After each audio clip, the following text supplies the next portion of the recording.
December 13, 2024, tulungan ko kayo kung paano mag-edit, mag-voice over ng inyong video para sa inyong content. So, pili ng Create Reel. Maraming paraan pero eto muna, Create Reel. Tapos, pili ka ng picture or photo or video.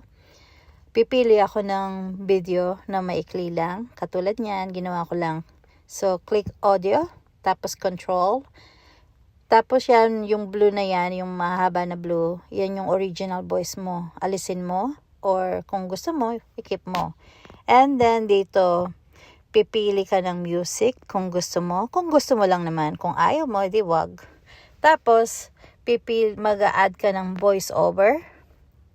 Pag nag-voice over ka na, katulad niyan, ibalik mo lang siya pag nagkamali ka. Tapos, habang nakapindot yung red na yan, ibig sabihin nagbo-voice over ka hanggang matapos ang linya. Pag ayaw mo, undo.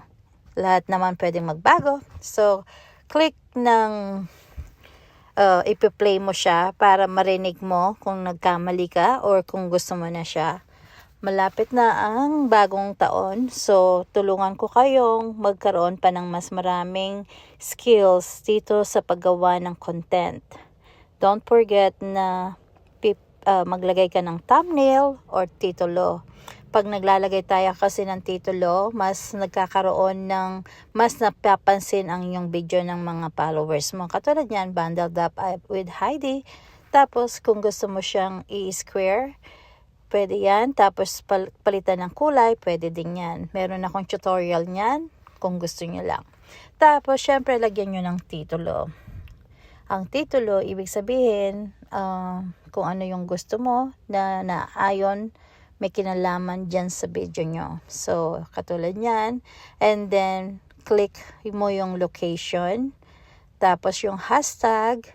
Tapos pagtapos ka na, i-play mo muna siya bago mo siya i-post.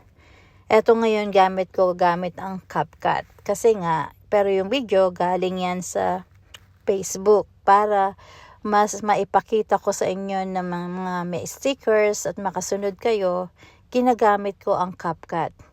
Let me know kung anong gusto nyong tutorials para mas matulungan ko kayo. And please don't forget to like, comment, share para mas marami tayong matulungan. Magtulungan tayo dahil ang pera ni Meta hindi yan nauubos. Pero ang pera natin nauubos. Kaya pagtulungan natin si Meta. Ano ba? Okay, and then when you're ready, post now. Yun lang. Salamat. I love you all.